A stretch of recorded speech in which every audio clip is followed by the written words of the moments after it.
Hi everyone, Aaron here for Zollotech, and I wanted to compare the iPhone 6 Plus to the Nexus 6. A lot of you have been asking me to compare these two, and so I thought it was time to do that. Now the first thing we're going to talk about is price.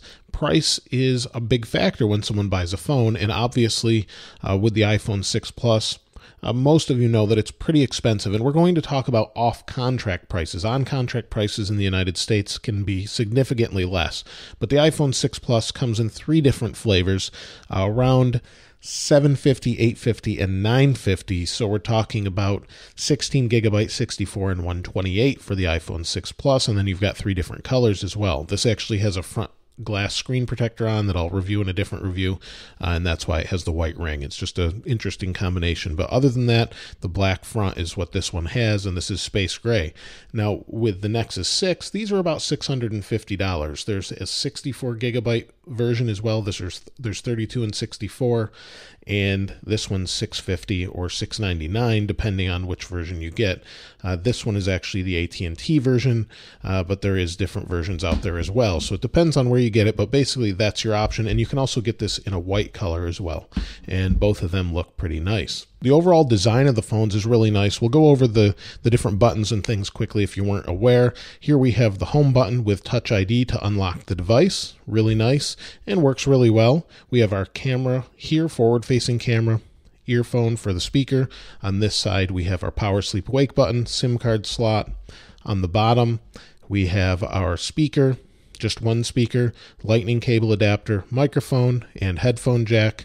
On this side, we have our vibrate or silent switch, along with our volume up and down.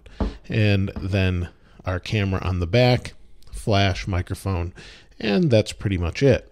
On the Nexus 6, we have dual front-facing speakers, which are really nice, and they work really well. We have a forward-facing camera as well. On the back, you've got a camera with a flash ring, which is kind of neat. On the back, we also have a microphone. On this side, we have our power sleep wake button, our volume button, or volume up and down. We have micro USB on the bottom. On this side, we have nothing at all. On the top, we've got a SIM card slot here, headphone jack here, and that's pretty much it. Both are really nice devices. Both are really solid. The back on this one is plastic, but this whole surround is metal and aluminum, which is really nice. Glass on the front, of course. Here we have full aluminum. So both are built really well. They both seem to be pretty sturdy. They're both equally as slippery, quite honestly, and they're really high quality designs, both devices. When it comes to specs inside the device, it's no mystery that the iPhone 6 and Nexus 6 differ greatly, and the Nexus 6 really blows it away when we're talking just raw horsepower numbers. The iPhone 6 Plus and 6 have an Apple A8 processor with 1.4 gigahertz, but it also has a quad-core graphics processor with 1 gigabyte of RAM. So the whole system sounds pretty weak from that perspective, but the usability of it really is very smooth and fast, and we'll talk about that in a moment. Now, on the Nexus 6 side, we have a very impressive spec list with a quad-core 2.7 gigahertz processor, Adreno 420 GPU, and 3 gigabytes of RAM. So on that side of things, we've got a lot more horsepower here. And really, both devices are very smooth because of their processors. Both the operating systems work a little bit differently, and a lot of people that know the development side say Android takes a little bit more power and RAM to do what it does compared to iOS. I'm not a programmer, and it would be interesting to hear from someone that is, that could give me a little more information on that, but basically they're both very fast. Now, before we turn them on, the obvious thing is we've got two different sizes here. The iPhone 6 Plus has a 5.5-inch 1080p display with a very high 401 pixel per inch pixel density. In fact, the screen is extremely nice, but on the Nexus 6, we have a 1440 by 2560 resolution with 493 pixels per inch, but it's 5.96 inches. So it's about a half an inch bigger on the Nexus 6. So let's turn them on And on the Nexus 6, we can swipe to unlock. We don't have Touch ID, which would be nice. Quick little note on that is that this dimple, according to Motorola, was going to be for such a device, but Apple actually bought the patent on it, and that caused, or bought the company that developed it, and that caused that little bit of problem for them, so they left it out.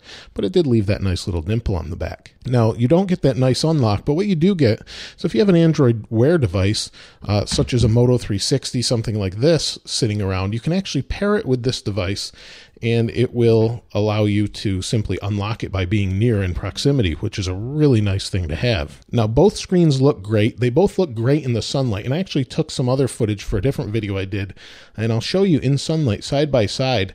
They seem to be about equal. This is very bright sunlight, and they both do okay in the sunlight, but they're about the same. This is an AMOLED display. This is an IPS LCD display.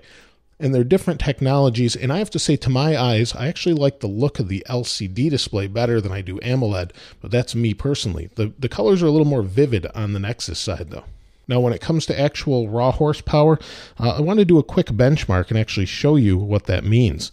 So we'll just do a simple Antutu benchmark, but let me get that started. We have Antutu running on both. I've got it up to the test part, so let's hit test, and we'll just let it run. Now, I'll speed this up so you don't have to wait as long.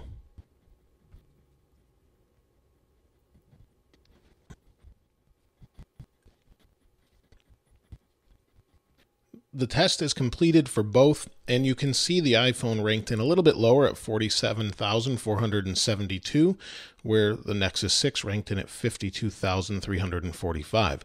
Now, one of the impressive things is I could go into details and all that, but I just wanted to give you a benchmark, basically, a simple one. One of the really impressive things is I just installed it on this device. Let me show you how many apps are open on these devices running in the background. On the iPhone, there's quite a few open,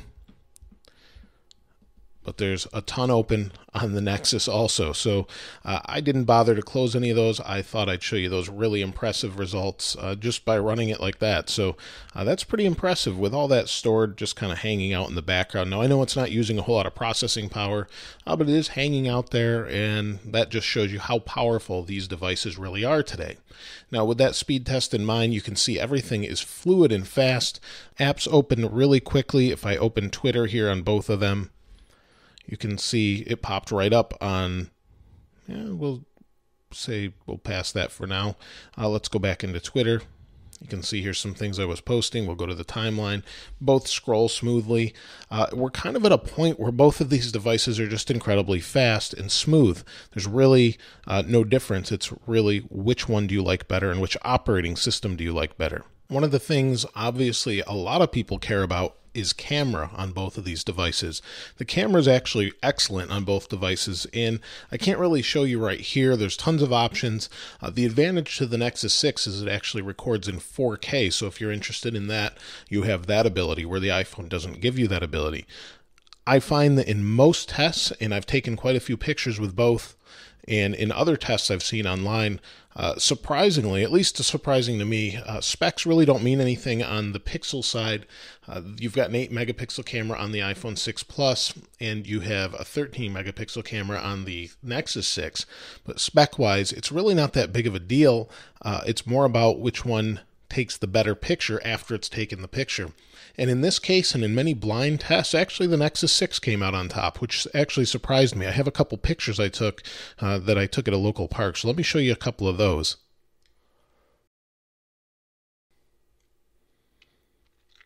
You can see in those pictures, everything looks really nice. Both of them take great pictures, but I have to say, because of the video recording capability of the Nexus 6, I'd have to say this comes out on top as far as that goes. And that's definitely a plus as far as Android goes. It's been a long time, and there's been plenty of other cameras, but I think a pure Nexus device really deserved a good camera, and I'm glad to see they put that in this one. Now, the other thing that obviously people choose their phones for is battery life. Battery is obviously a big concern for a lot of those people that are picking their phone, and the iPhone 6 Plus has a great battery. In fact, it easily gets me through a day, and many people I've heard gets them through a couple days, so that's really a nice quality of the phone. regardless of the battery size, the actual Nexus 6 has a little bit larger battery. It has a 3220 milliamp hour as opposed to a 2915 milliamp hour battery in the iPhone. However, the Nexus 6 gets a little bit less battery. Now, I found this varies greatly depending on what carrier you use. I started using the Nexus 6 on AT&T, and now it's actually running on Verizon. It's an unlocked phone, so you can see it's on Verizon, and based on probably the towers and things in my area, I actually get a lot better battery on Verizon than I did with AT&T with the Nexus 6. I don't know why that is. It must be the towers, but we really see easily a day with this phone as well. When I first started using it, I had to charge it halfway through the day. That's how bad it was. But over time, it actually got really good. Now, Android versus iOS is obviously going to make a big difference. I actually personally use iOS because most of my family uses it, and it's just easier to use iMessage and FaceTime, which I actually use those features a lot, and every one of my family members actually has an iPhone, so it just makes that much easier. However, I could easily use the Nexus 6. It's a great device. I do have to say that the Nexus 6 did have some random reboots regularly for me, in fact daily, and I know that's been an issue with some of them, but I thought I'd throw that out there. Unfortunately, it hadn't been that stable, and hopefully they'll have another update for it soon that fully takes care of that. I'm sure they will. It's a solid piece of hardware. Overall thoughts is they're both great devices. It's really, I would pick them based on, do you want a device with this large of a screen? And if so, do you want Android or do you want iPhone? It's really gotten to the point where they're both excellent. They're both fantastic devices, and I can highly recommend either one. So it's really more about the operating system that you want to use and the features you want available to you. They both have great app stores. They both have great cameras. They both have great call quality. They're both fast and fluid, and they both have great support from the creators of the devices. So there's so many things that are good about them. It's hard to say pick iPhone or pick Nexus. Pick which one works best for you based on which version of operating system you prefer. Let me know which one you would pick and why in the comments below. Let us know, and if you haven't subscribed already to this channel, please subscribe and like. As always, thanks for watching. This is Aaron. I'll see you next time.